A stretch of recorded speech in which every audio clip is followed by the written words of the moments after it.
नमस्कार, मैं doctor Shivani Badal Acharya, consultant gynaecologist, laparoscopic surgeon and high risk pregnancy expert. अगर अभी तक आपने हमारे चैनल को सब्सक्राइब नहीं किया है तो please subscribe the channel and hit the bell icon for more such educational videos. आज ही ओपीडी में एक पेशेंट आए। समस्या थी अनियमित माहवारी, चेहरे पर अनचाहे बालों का होना, कील मुहासे और हाथ में थी एक सोनोग्राफी जिस पर लिखा हुआ था पीसीओडी।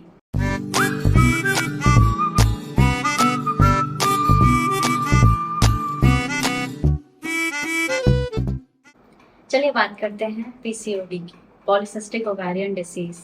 क्या है पीसीओडी?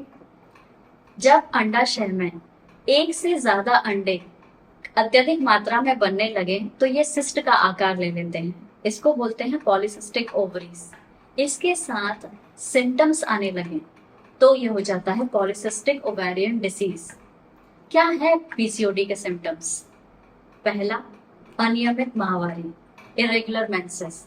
ये किसी भी रूप में हो सकते हैं, जैसे महीने का कम हो जाना जिसे ओलिगोमेनोरिया कहते हैं, महीने का अत्यधिक ज्यादा आना जिसे मेनोरेजिया कहते हैं, या फिर महीने के बीच में कुछ धब्बों का दिखाई देना जिसे मेट्रोरेजिया कहते हैं।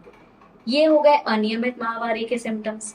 इसके साथ अगर अनचाहे बाल जो चेहरे पर आ सकते हैं या फिर ब्रेस्ट के आसपास, निपल्स के आसपास आ सकते हैं, कील मुहासों का आना और गर्दन के पीछे कालापन आना जिसे अकैंथोसिस नाइग्रिकेंस कहते हैं। इसके साथ आपका वजन अत्यधिक बढ़ जाना, ओबेसिटी, या फिर अत्यधिक कम होना, यह भी पाया जाता है। इन सब सिम्टम्स के साथ अगर महिला को कुछ और बीमारियां जैसे कि डायबिटीज या हाइपरटेंसिव डिसऑर्डर्स होने का खतरा भी है तो यह पीसीओडी आगे जाकर पीसीओएस में कन्वर्ट हो जाता है, जिसे कहते हैं पॉलीसिस्टिक ओवेरियन सिंड्रोम। इस सिंड्रोम में महिला में शक्कर बीमारी होना जिसे डायबिटीज, इसका खतरा बढ़ जाना और भी कई तरह की समस्याएं होने का खतरा बढ़ जाता है। प्रायः यह देखा जाता है कि पीसीओडी की महिलाओं में आगे जाकर इनफर्टिलिटी या निसंतानता होने का खतरा पाया जा सकता है। तो पीसीओडी से बचाव ही पीसीओएस तक जाने से रोकथाम है, इसीलिए बचाव पर ध्यान देते हैं। क्या है प्रिवेंशंस? सबसे पहले अपने वजन पर नियंत्रण रखें।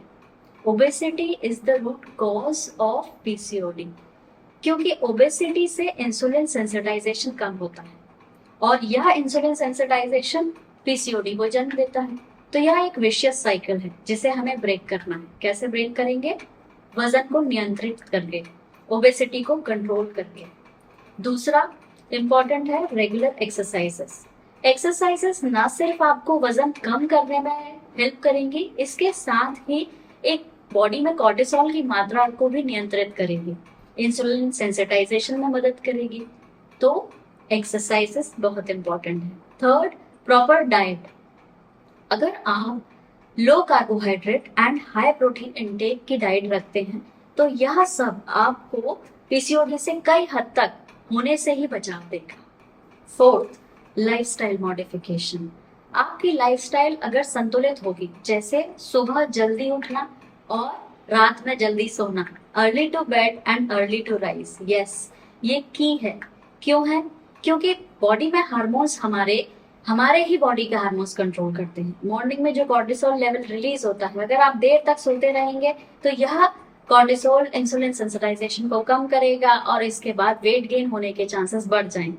सेम, रात में मेलाटोनिन सिक्रेशन होता है जो आपको एक अच्छी नींद के लिए जरूरी है। अगर आप देर रात तक जागते रहेंगे, मेलाटोनिन का सिक्रेशन अपने टाइम पर नहीं होगा और फिर बाद में आपको sleep disturbances and obesity leading problems हो सकते हैं। चलिए बात करते हैं अब इसके इलाज की। क्या इलाज संभव है? इलाज से ज्यादा बचाव संभव है। इलाज किन चीजों का होता है? जो मैंने आपको सिम्टम्स बताए। जैसे अनियमित माहवारी है तो इसे नियमित करने के लिए दवाएं दी जाती हैं जिन्हें हम ओसीपीज कहते हैं। दूसरा, जो अनचाहे बाल हैं या फिर चेहरे पर कील मुहासे हैं, इनको आप लेजर ट्रीटमेंट्स या फिर मेडिसिन के द्वारा कंट्रोल कर सकते हैं। ओबेसिटी के लिए एक्सरसाइज एंड रिलेटेड मेडिसिन दिए जाते हैं। अगर इसके बाद भी महिला को जैसे इनफर्टिलिटी रिलेटेड प्रॉब्लम्स हैं तो इंडिविजुअल ट्रीटमेंट होता है। दूरबीन द्वारा ovarian drilling, laparoscopic ovarian drilling की जा सकती है, जिससे अत्यधिक बने हुए सिस्ट को आप रप्चर कर देते हैं। इन सब के साथ अगर आप एक करेक्ट लाइफस्टाइल फॉलो करेंगे, प्रॉपर गायनेकोलॉजिस्ट की दी हुई सलाह मानेंगे, तो पीसीओडी से आप पूरा बच सकते हैं।